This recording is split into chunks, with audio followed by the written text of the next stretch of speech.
中美科技戰，我們來關心中國移動，這個時候開了第一槍，它拒買輝達。那另外，我們今天也會特別來關心到的是華為的升騰，他說上甘嶺一戰成名，中國算力可以完全的去美化嗎？我們今天一起來做關心。好，接下來看到的這一筆採購是中國大陸正式向美國的晶片霸權來說再見的一筆採購案嗎？我們要趕快來看到的是，當外界還在討論說，這個 H200到底要不要賣到中國的時候，中國大陸現在確實直接開了第一槍。那麼我們先來看到這個採購案價值1.55億人民幣的一個採購案，涉及到的是一個叫做裝置算力的一個服務。那麼核心儲存的裝置，它也特別說，我只買華為的裝置。那麼更關鍵的是，中國移動它這個時候大規模的棄用輝達的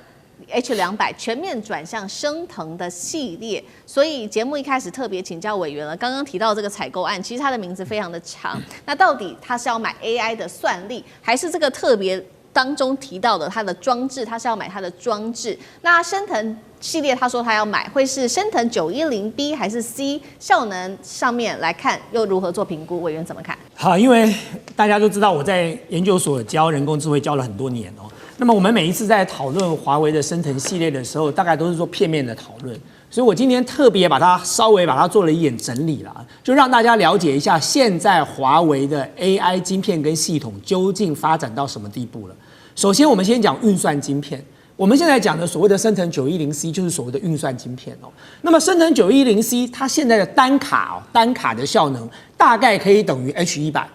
大於 H20。所以這就是為什麼當時中國大陸不願意接受 H20 的原因，因為我升騰 910C 就已經夠厲害了。那你更不要提到說，因為 DeepSeek 的效應，當時 DeepSeek 號稱說，我面對硬體的封鎖，我就用軟體突圍，所以他們在演算法做了創新。因此，升騰 910C 搭配了 DeepSeek 所做的演算法的這個改變哦，那麼它現在在這個 AI 的訓練跟推理哦，大部分都可以完成這些任務了。這是我先講的運算晶片哦。可是做 AI 的系統不是只有運算晶片的，第二個它要的是什麼？是記憶體晶片。這就是最近為什麼記憶體這麼紅的原因啊！因為現在全大規模的在建設算力中心，大家要開始訓練大模型，當然需要記憶體啊。那麼現在的華為的系統，它的記憶體晶片用的是中芯國際的，它用 N+2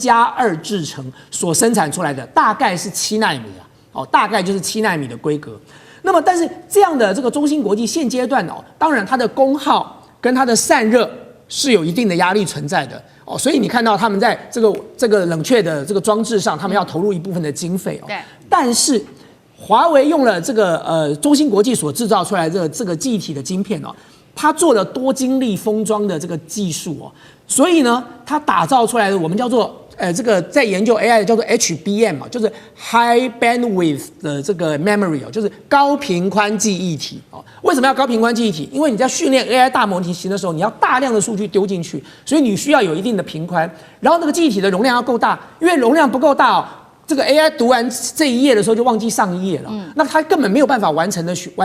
習。所以在這個過程當中，華為用了中芯國際所生產出來的晶片，用了多晶粒封裝的方式，它已經可以成功的打造出來 HBM 來了。而這樣的這個高頻寬的記憶體，現在用在訓練上已經是沒有問題了哦。那麼這是我剛才講到的是運算哦跟記憶體，接下來就是系統了，因為整個 AI 重點是在於一個系統。那麼現在華為採取的戰略叫做人海戰術啊，就是講文縐縐一點叫做以量補質哦，就是也許在品質上我還沒有追得上你 NVIDIA， 可是我量大，我用大量的方式，我人海戰術來啊，所以它發展了什麼？它用了一個叫做 Cloud Matrix 384的技術，我們叫做超節點連接，它可以把幾百粒的晶片同時連接在一起，打造出來一個系統集群。它這個系統集群就可以跟 NVIDIA 的系統集群相媲美了，因為它用非常大的量來完成這個工作。那回過頭來講到中國移動，中國移動是中國大陸 AI 國家隊的一份子，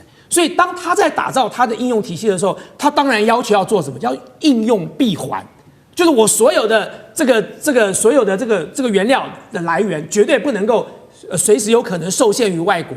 所以我要做到的是應用閉環，所以他才會在這個合約上一開始就講到說我拒絕進口。對。那麼中國大陸現在自己的國產 AI 晶片的這個佔有率哦，從2024年只有10%，到現在已經到40%了。所以已經到了一個相當成熟的階段了。更何況這一次中國移動要打造的是什麼？是他們的5G的一個核心網絡的智慧化哦。你想想看，這麼重要的一個通訊網絡的智慧化，它怎麼可能會容許說我的晶片如果仰賴了 NVIDIA， 我隨時可能會被它掐斷脖子，然後我不就完了嗎？更不要講說這個晶片有沒有後門呢？那我對我這個國家的整個通訊安全上會有影響，所以它當然會採取國產的哦。那麼而且在這個過程當中，華為比 NVIDIA 更強的一點是什麼？因為華為提供的是一個垂直整合的方案，因為你要做5G網絡的這個智慧化，你不是只靠一個晶片就可以了，你要有整個系統，你要有伺服器，你要有 OS， 你要有算子庫，你要有很多不同的這個單元要結合在一起。華為可以提供，可是 NVIDIA 只能夠提供它晶片嘛，所以在這個過程當中，這個中國移動，你說它選擇華為，當然是有它的道理啊，它不僅僅只是因為這個 AI 國家隊哦，那必須要選擇華為，而是因為華為的確能夠提供給它更好的服務品質。好，所以中國移動開的這個第一槍，對於華為來說，等於說是一個非常大的一個鼓舞哦，開啟的就是這個全國產的第一槍。那所以我們來看到華為的董事長，他也特別的形容說，這個叫做上甘嶺戰役，也就是說輸了確實我們就沒有退路，但是如果贏了就可以改寫歷史。這一次的訂單規模確實，剛剛我們特別提到的有這個昇騰晶片嘛，那現在計算起來是1800顆昇騰 910B、910C， 那另外就是伺服器，訓練伺服器一共是200台左右。那包括我們 CG 上也看到，許多的厂商也開始加入國產化，買中國大陸的這個國產化的這個設備了，包括了中國電信、聯通，他說國產占比至少超過50%，廣電網絡也說要全國產化，寒武紀摩爾縣城也是這麼說。那艦長又怎麼看？我很久以前看到一個這個 YouTube 上面的一個專家在那講，他就分析中國的這個晶片的能力。那當時因為你就知道，中國現在大概被各種卡脖子還突破不了的，讓我們感覺是高階晶片嘛。然後他就說，他們一直在努力的突破，中國大陸在努力的突破。他認為2026就是今年會是中國製造晶片的這個爆發期。我當時一看到這，哇，這麼厲害！後來我看到另外一則新聞時，我真的是相信的。為什麼你知道？他說中國為了突破這些晶片哦，他真的是利用國家的力量在做這個事情。他們指明誰來負責呢？華為的董事長任正非，任正非統治了大概統領整個中國大陸一些研究機構，幾十個研究機構，數千位的研究員。其中有專門的100個大學生在做逆向工程，就是硬體在做那個光刻機。每個禮拜，任正非要跟他的就是說官場的那個督導他的那個人去回報，我們有什麼困難，有什麼東西，你就發現他是一個集國家的力量，然後找的是一個最令人佩服的一個企業家，就任正非。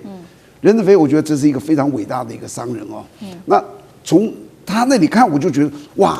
可以期待，因為他們真的是利用一個正確的方法。然後這個事件呢，買的這個東西讓我覺得是這個2026年開年出的一個東西，叫做一葉知秋。這個東西你別以為就是一個東西，一個東西拉上來，所有的技術幾乎都跟着起來，而且又是任正非在督導的，所以我賭，他們真的今年會是一個大爆發期，而且很多東西都可以克服。好，2026中國大陸的 AI 大爆發，那所以在這個另外一方面，看在美國的眼裡就特別的刺眼。美國持續的針對於這個輝達來做砍刀，這個時候會不會對輝達就更加的不利了呢？我們看到的是商務部長盧特尼克，他要求輝達接受 Know Your Customer， 就是 KYC 的這個條款。他說，凡是呢你要賣給中國，你就要交出客戶的資料，並且接受政治的審查。輝達就說了，如果條款不具有商業的可用性，市場其實會去轉用買其他的這個產品的。華幹哥又怎麼看美國的這個限制對於輝達來說更加的綁手綁腳 ？KYC Know Your Customer， 如果我不了解我的顧客怎麼辦呢？對不對？我就是太了解了，我太了解。我跟你講，真的，如果說你要讓那個